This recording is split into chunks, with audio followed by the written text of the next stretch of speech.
Halo semua, di video kali ini saya akan membahas tentang konsep statistika inferensial. Saya akan sedikit flashback terlebih dahulu tentang materi yang sudah saya sampaikan di video sebelumnya, bahwa pada saat kita membicarakan tentang jenis-jenis statistika,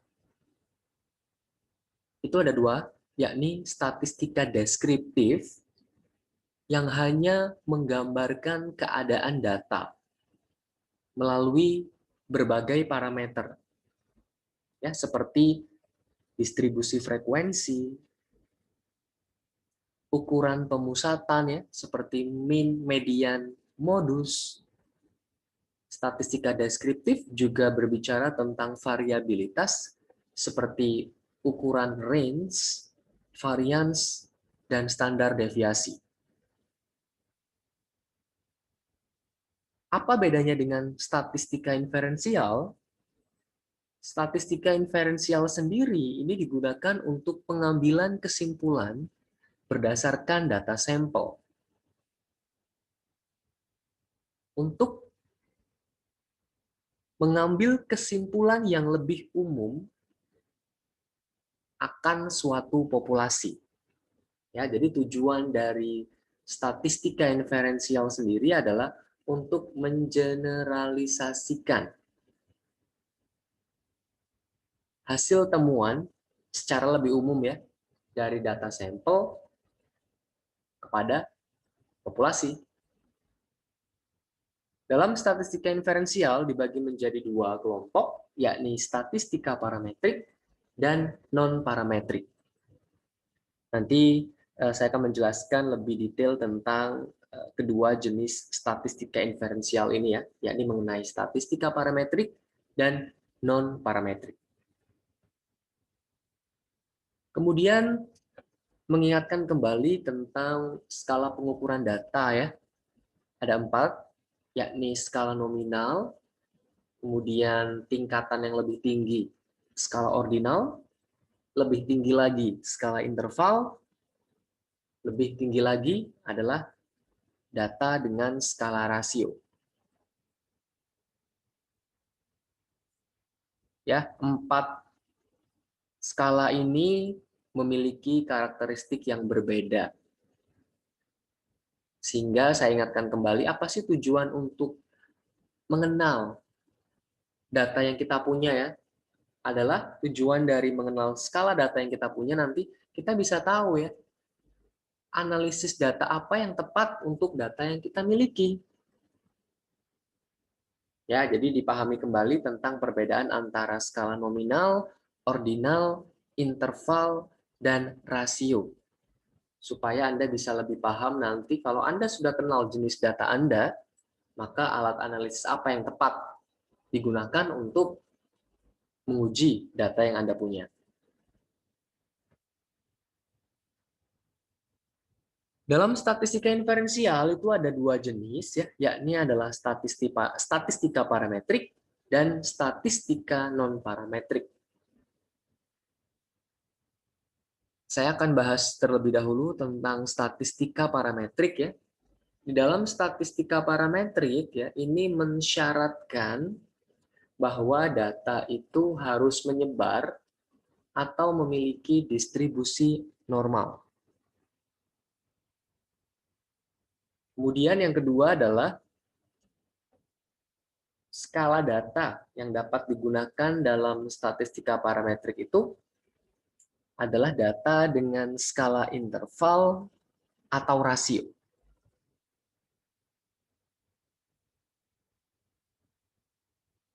Kemudian untuk statistika non-parametrik, nah, untuk statistika non-parametrik ini bisa digunakan untuk data yang tidak berdistribusi normal, ya. Artinya sebaran datanya itu tidak menyebar dengan normal.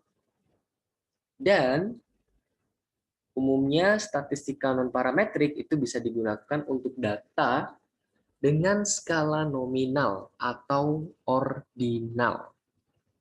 Ya, jadi dari slide ini bisa kita lihat, ya, perbedaan yang pertama statistika parametrik datanya harus menyebar atau berdistribusi normal, sedangkan statistika non-parametrik untuk data yang tidak berdistribusi normal.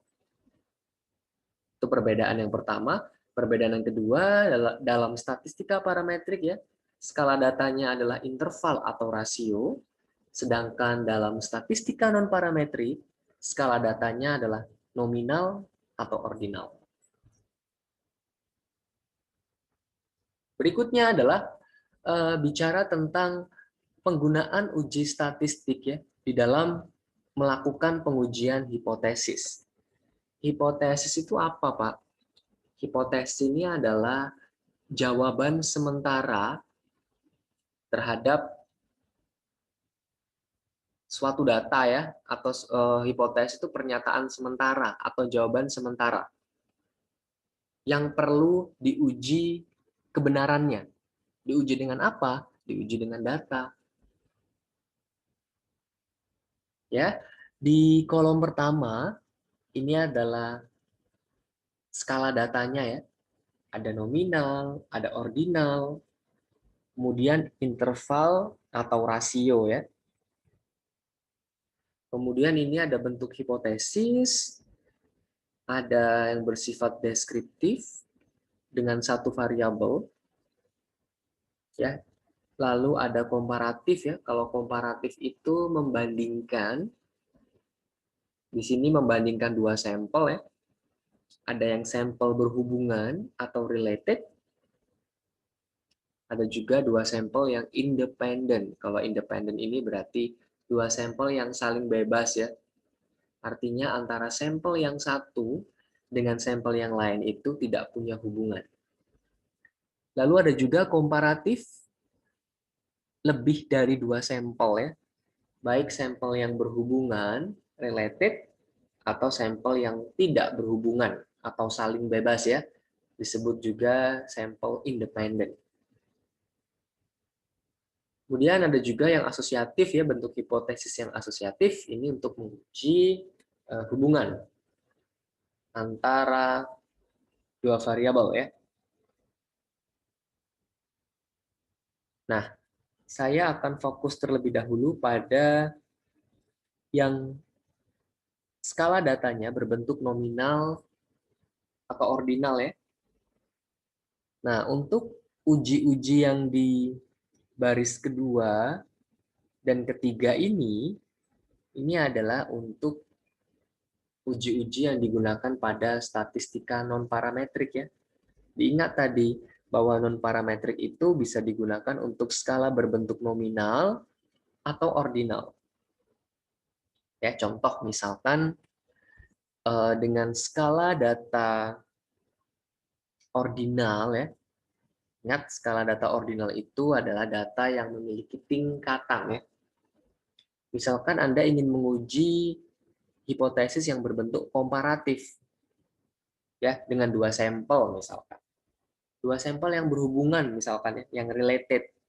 Maka Anda bisa gunakan Wilcoxon matched pairs. Ya, ini untuk statistika parametrik dalam menguji hipotesis yang bersifat komparatif pada dua sampel yang berhubungan. Tapi kalau misalkan sampelnya bebas, Pak, atau independen, ya dengan skala ordinal, Anda bisa gunakan Mann-Whitney U-test. Ya, jadi di sini ini ingin menunjukkan bahwa alat ujinya apa ya, uji statistiknya apa ya, dengan skala data ordinal, bentuk hipotesisnya misalkan komparatif, kalau yang related, yang berhubungan pakai Wilcoxon matched pairs, kalau yang dua sampel independen atau bebas, pakai ujinya Mann-Whitney test. Demikian dengan uji-uji yang lain ya, disesuaikan dengan skala datanya apa dan bentuk hipotesisnya apa. Kita bisa menggunakan uji-uji statistik ini ya. Jadi dua yang pertama ini adalah untuk yang statistika non-parametrik.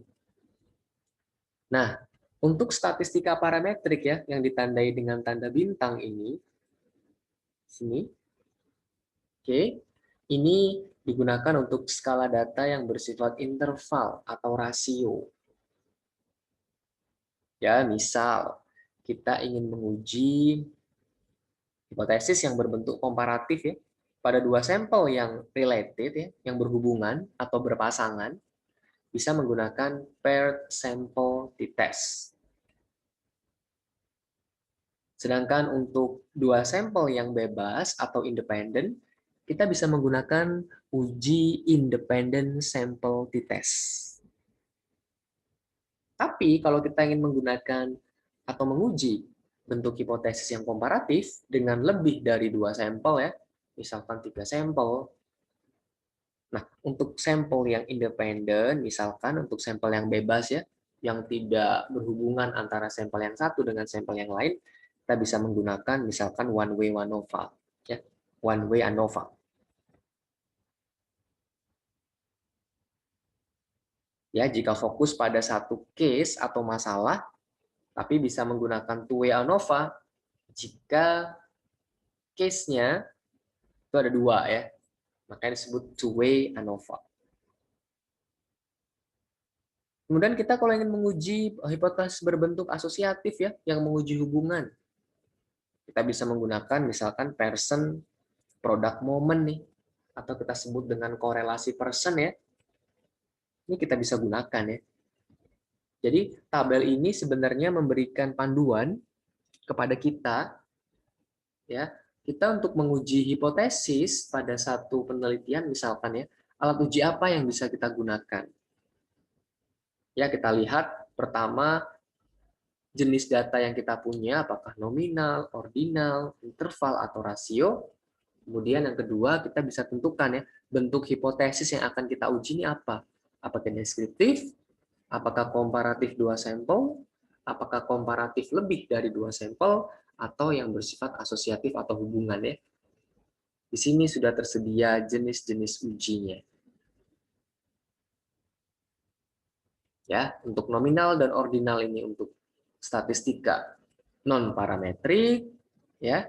Sedangkan untuk skala data interval atau rasio ini adalah uji-uji statistik yang bisa digunakan dalam statistika parametrik.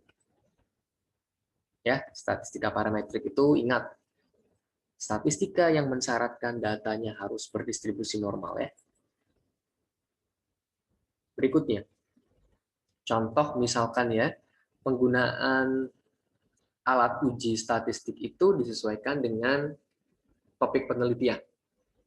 Contoh, Anda ingin menguji perbedaan kinerja karyawan pada suatu perusahaan ya, sebelum dan sesudah pelatihan atau training misalkan ya.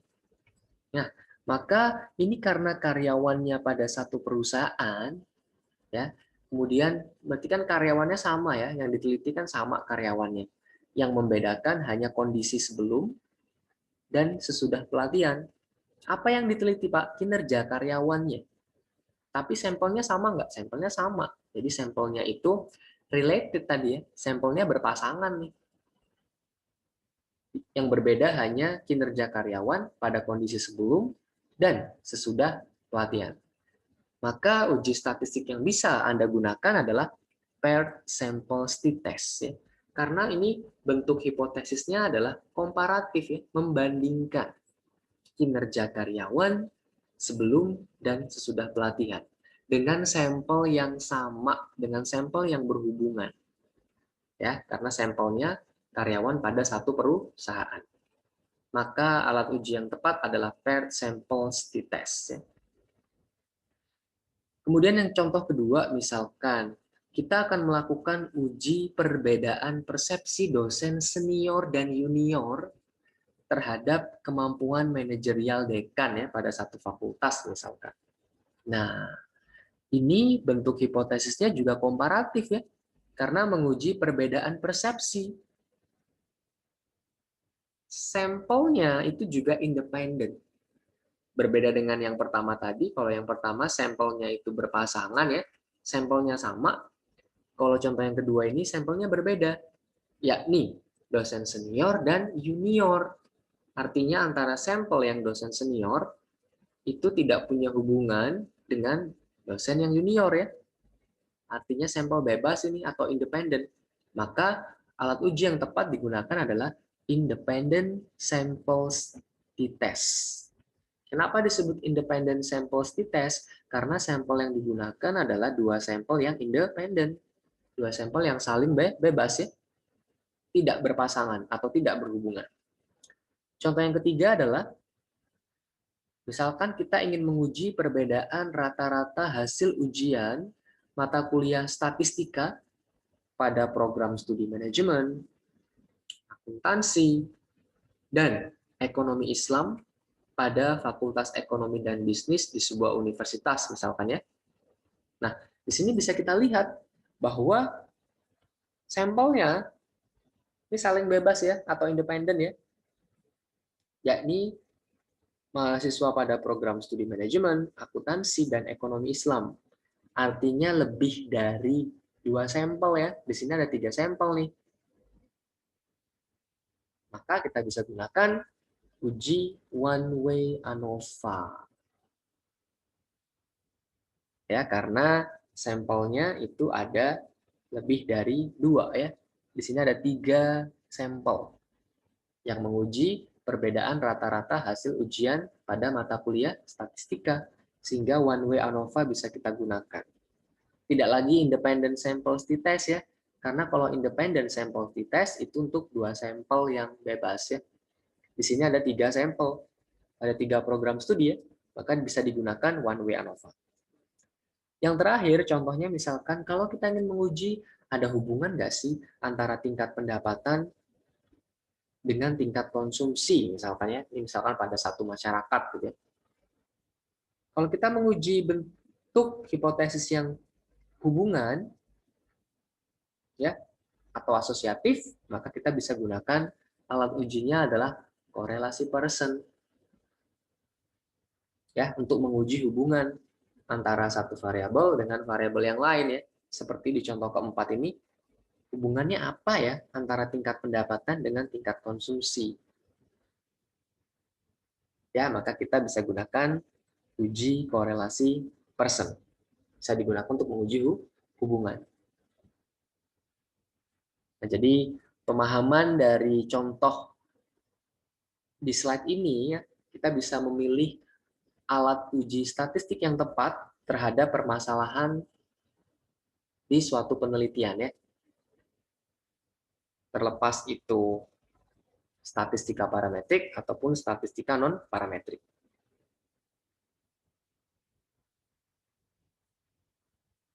Demikian yang dapat saya sampaikan tentang statistika inferensial ya secara konsep. Nanti di video-video berikutnya kita akan bahas statistika inferensial ya pada aplikasinya seperti apa, baik itu dengan perhitungan manual ataupun dengan perhitungan menggunakan software statistik ya seperti SPSS. Nanti akan saya jelaskan pada video-video berikutnya. Terima kasih atas perhatiannya.